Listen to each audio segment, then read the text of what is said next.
करते थे पानी जमीन में से निकालने के लिए। वो लगे पीपे लगे हुए थे, तो नीचे जाता तो पीपा भर जाता, ऊपर आता तो खाड़े में गिर जाता। और ये बैरंग वैरंग आजकल के से सामान थे नहीं। लकड़ी में भी वो सुराख निकाल करके लकड़ी में लकड़ी फंसाई जाती थी। वो चरड़सू चरड़सू चरड़सू बोलती, तो घोड़ा उस चरड़सू से बिदक रहा था। तो उसने कहा भैया ये तेरी चुरड़सू बंद कर ले। कि क्यों? कि मेरा घोड़ा बिदकता है, प्यासा है। कि भैया चरड़सू में प्याले, ये बंद हो गई तो पानी बंद हो जाएगा। तो प्रिय सज्जनों, संसार में रह करके इस चरड़सू में जिसने घोड़ा पिला लिया वो तो प्यास बुझा गया, और नहीं पिला पाया तो वो घोड़ा अपना किस्सा का मतलब है नरक में जाना पड़ेगा। सीधी सादी गुरुद्वारा में सुबह सुबह पाठ होता है। वो बाबा जी बोलता है एक बाणी, एक लाइन बताता हूं, करनी अपनो आपो अपनी के नेड़े के दूर। इस लाइन को रोजाना विचार करिए, और नहीं याद रहे तो कोई बात नहीं, इस लाइन को याद रखना। बाबा बोलता है करनी अपनो अपनी के नेड़े के दूर। सीखें तो ये बान की बहुत है, न सीखे तो पूरा ग्रंथ साहब आगे रख लेंगे तो कोई फायदा होने वाला है नहीं। बोलिए बाल कृष्ण भगवान की। राम कथा पर चलेंगे।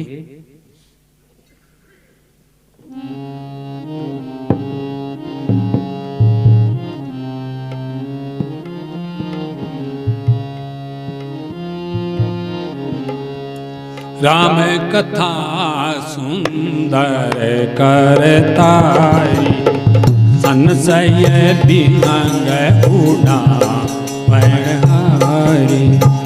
राम कथा कलि बिटप कुठारी, सादर सुनु गिरिराज कुमारी।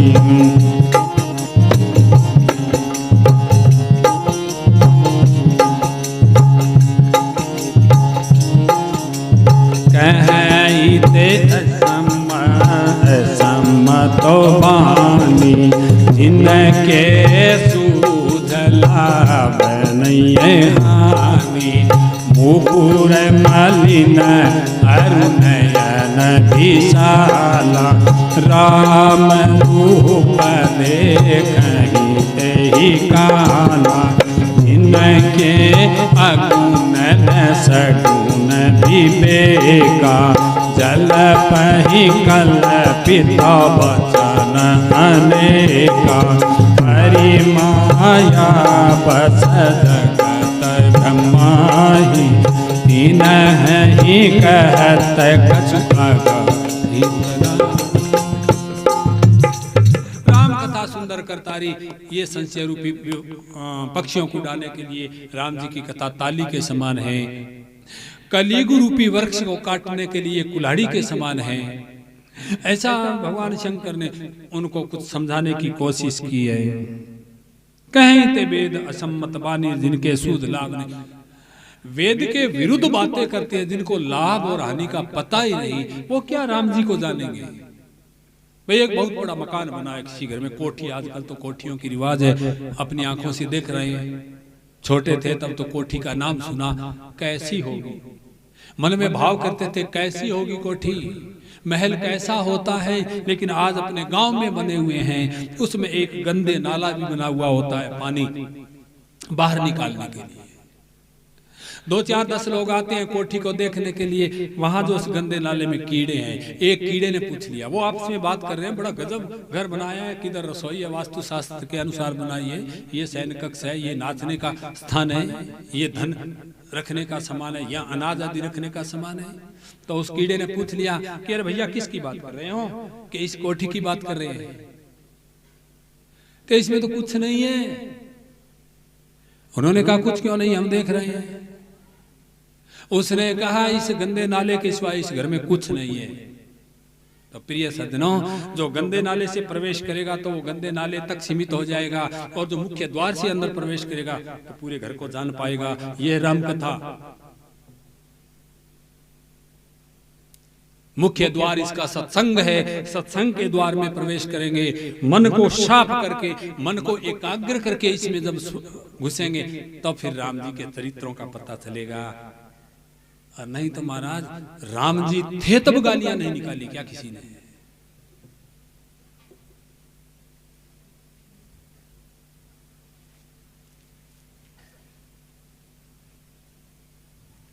एक ऋषि था, कहीं भी गए सन्यासियों के भगवान ने दर्शन किए, सबने अपना आशीर्वाद दिया और भगवान से प्रार्थना की। उसी समय एक ऋषि थे कि अरे राम, तेरे जैसा कोई मूर्ख हो सकता है क्या जंगल में मिला?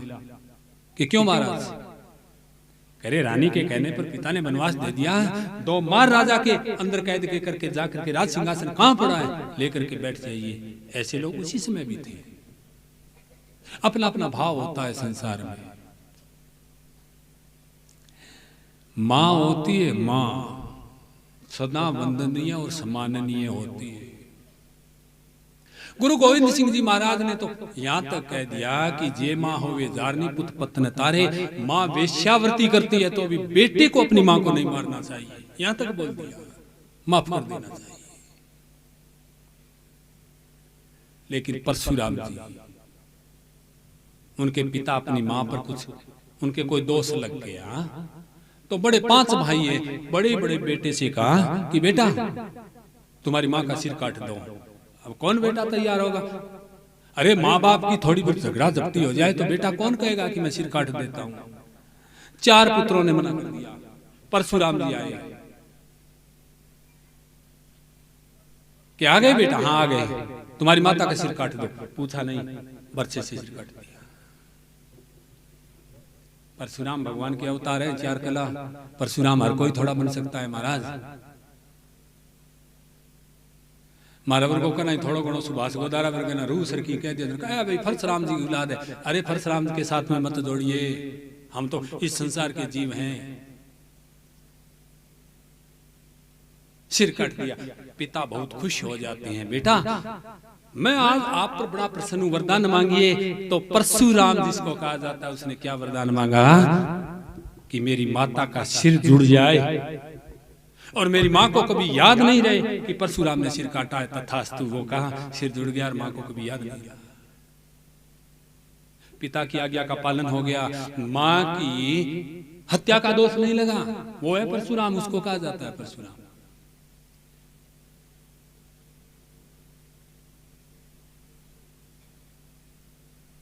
संसार में सब कुछ देखने के लिए मिलता है, लेकिन ऐसा जीव हर एक थोड़ा हो सकता है।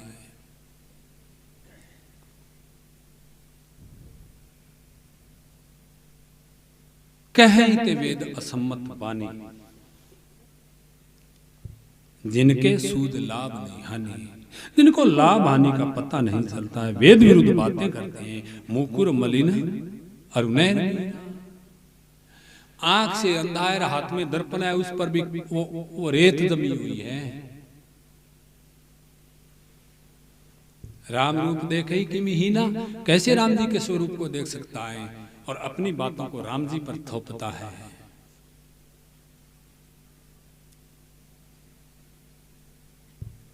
हाँ, राम जी का वो कुछ नहीं बिगाड़ सकता है। संसार में तो जरूर वो विकृति पैदा कर सकता है।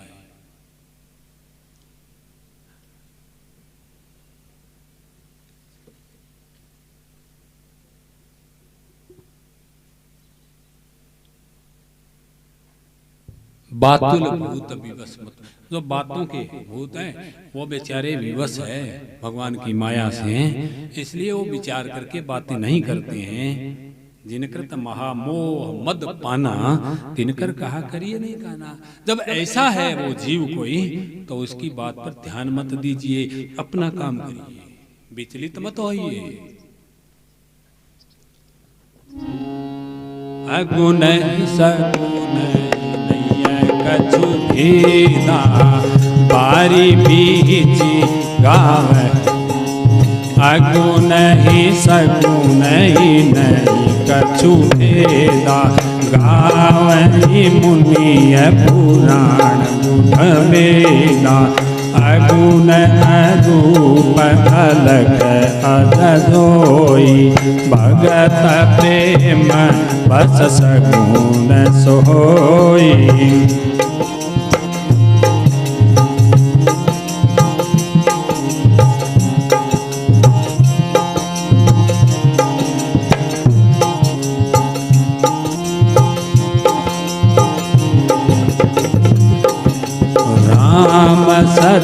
सच्चिदानंद दीनेशा नहीं तमो है लवलेशा सहज प्रकाश रूप भगवान नहीं तह मुनि विज्ञान।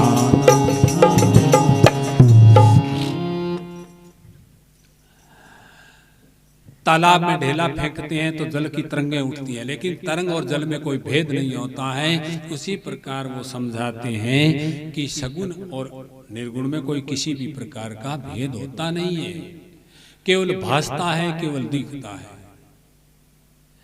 अरे माँ बेटा पैदा करे दुनिया में, भगवान को अजन्मा कहा जाता है, लेकिन आपको पता है कौशल्या के यहाँ जन्मा है, इतने देवकी के यहाँ जन्म लिया है, कौशल्या के यहाँ जन्म लिया है, फिर भी अजन्मा माना जाता है। क्यों? पुत्र पैदा करने की टीस जो होती है एक माँ जानती है, लेकिन न तो कौशल्या को पता चलता है न देवकी को पता चलता है। माँ को प्रसव पीड़ा नहीं होती है और बालक का जन्म हो जाता है, तो अपने और उनके जन्म कर्म में फर्क होता है। हमारा जन्म उन्हीं की तरह नहीं होता है। कौशल्या जी के सामने आए राम जी चतुर्भुज, उन्होंने कहा ये नहीं, तो बालक बन करके आइए, तो शिशु रूप होकर के रोने लग जाते हैं। यही चतुर्भुज रूप देवकी को दिखाया जाता है उस बंदी खाने में, लेकिन देवकी तो एक ऐसी उहापोह में फंसी है कि जिसके 7 बच्चे उसने पहले मार दिए, उसको नारायण नहीं, उसको एक ही फिक्र है कि 7 बालकों को जिसने मार दिया वो 8वें को छोड़ेगा नहीं।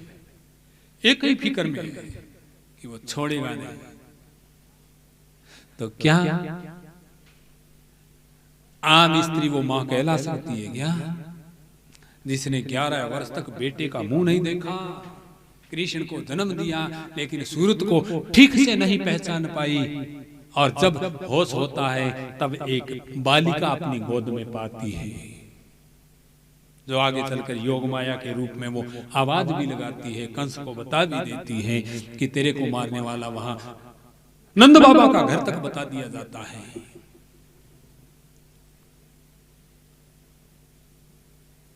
हर कोई देवकी बन सकती है क्या?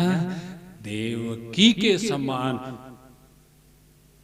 संयम जो होता है वो कृष्ण को जन्म दे सकती है। आंखों के सामने 7 बेटों को मार दिया गया, 8वीं बेटी आई, योग माया का प्रभाव था, तो भी कंस ने उसको छोड़ा नहीं।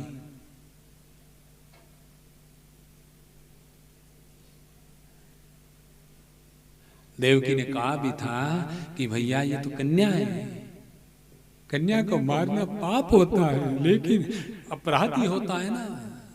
तीर मार के शिकारी नहीं हो, पुछदा किथे तेरे पीड़ होंदी है, यही बात आती है।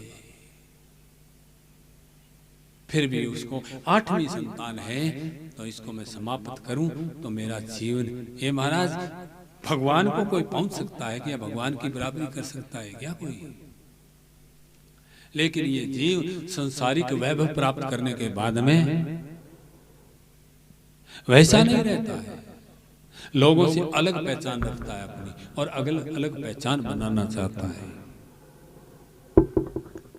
राम सच्चिदानंद दिनेशा नहीं थे मोह निशा, वहां तो मोह का नाम नहीं है, वो तो सच्चिदानंद स्वरूप है परमात्मा, सहज प्रकाश, किसी के द्वारा नहीं, स्वयं प्रकाश है वो, सहज प्रकाश रूप भगवाना नहीं थे पुनि विज्ञान विहाना।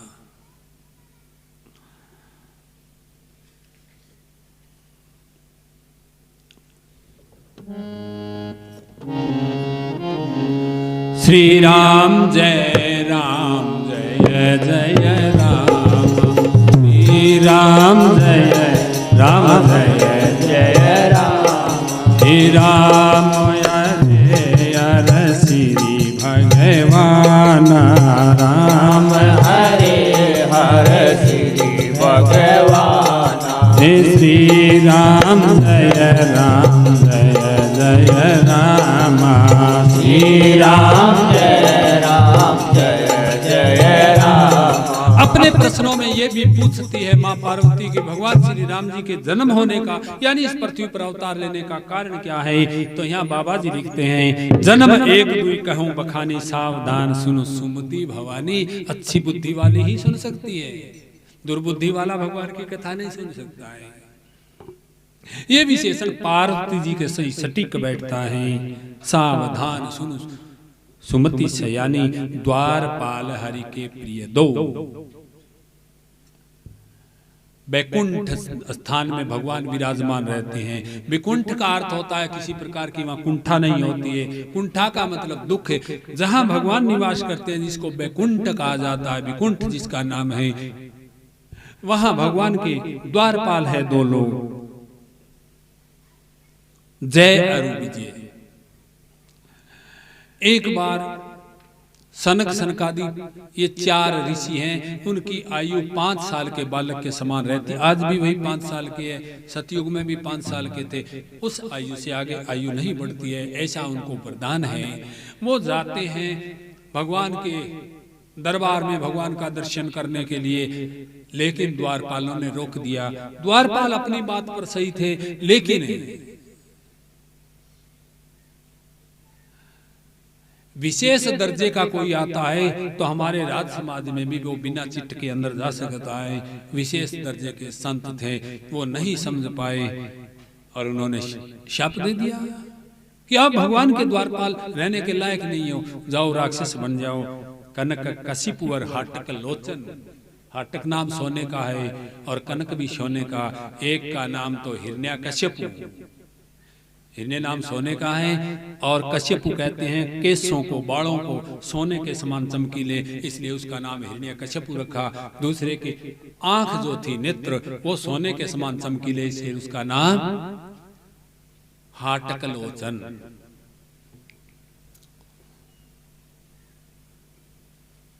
हिरण्याक्ष, आक्ष संस्कृत में आंख को कहा जाता है। विजयी समरवीर विख्याता धरी वरा बपू, एक ऐसे बलवान हुए। श्रीमद् भागवत में ये कथा आपने बहुत सुनी है, जिन्होंने भगवान ने सूकर रूप धारण करके उसका संहार किया, किसका? हिरण्याक्ष का। और हिरण्याकशिपु के लिए तो प्रहलाद जी के बेटे हैं, उस भक्त के लिए भगवान ने नरसिंह रूप धारण किया था। इस कथा को आप बहुत बार सुन चुके हैं। बोलिए बालकृष्ण भगवान की। नारद साप दीन एक बारा, कलम एक तही लग अवतारा। गिरिजा जिगत भई सुनी माने, नारद विष्णु भगत मुनि ज्ञानी। ये महाराज, एक बार नारद जी महाराज ने शाप दे दिया था। नारद जी की शाप की बात सुनी तो फिर पार्वती चौंक गई। कारण कौन है? शाप मुनि दीना। अरे नारद जी महाराज जैसे भगवान विष्णु के भक्त, और उन्होंने भगवान को श्राप दे दिया। को अपराध रमापति की ना, भगवान का अपराध क्या था? ये प्रसंग मोह कहो सुरारी मुरारी पुरारी पुर इंद्र के शत्रु भगवान श्री राम जी। मुनि मन मोह आचरज भारी, बोले बिहसी महेश तब ज्ञानी मूढ़न को है। जय जस रघुपति करहि तब, सो तस दैछन होई। राम जी की माया जान करके, ये तो राम जी जैसा जिसको बनाना चाहते हैं वैसा बनता है, उससे आगे वो कुछ नहीं बोल करके कहू राम गुण गात भारद्वाज सादर सुनऊं। क्योंकि यज्ञवल्क्य जी महाराज पहले दिन की कल की कथा आपने सुनी है, वहां प्रयागराज में किसको सुना रहे हैं? भारद्वाज ऋषि को सुना रहे हैं। तो वो कथा भी बराबर चल रही है। भारद्वाज सादर सुनऊं, भव भंजन रघुनाथ भज तुलसी तजि मान मद। जब तक घमंड अहंकार रहेगा तब तक भगवान की भक्ति प्राप्त करना हमारे लिए बड़ा मुश्किल होता है। तो बताने लगे, हिमगिरी गुफाए कयति भारी, बैसमी पैसुर सरिय सुहावनी। विरत आश्रम पर मैं पुनीत सुहावा, देखी देवर से मन अति भावा मोर राम। हिमालय में एक गुफा है, पवित्र है। पवित्र का मतलब साफ सुथरी है, शीतल मंद सुगंध हवा बह रही है, गंगा जी पास में से निकल रही है। देखिए नारद जी महाराज का एक जगह रुकने का ठौर ठिकाना होता नहीं था, क्योंकि वो उनको शाप लगा हुआ है कि गाय दूहने के समय, गाय को दूहे कितना समय लगता है, उस समय से ज्यादा एक जगह कभी नहीं टिकते थे। लोक लोकांतर में जाने की, भ्रमण करने की उनको शक्ति मिली हुई थी। और तपस्या करने के लिए मन कर गया, बैठ गए। तो हरी इच्छा भावी बलवाना, भगवान की इच्छा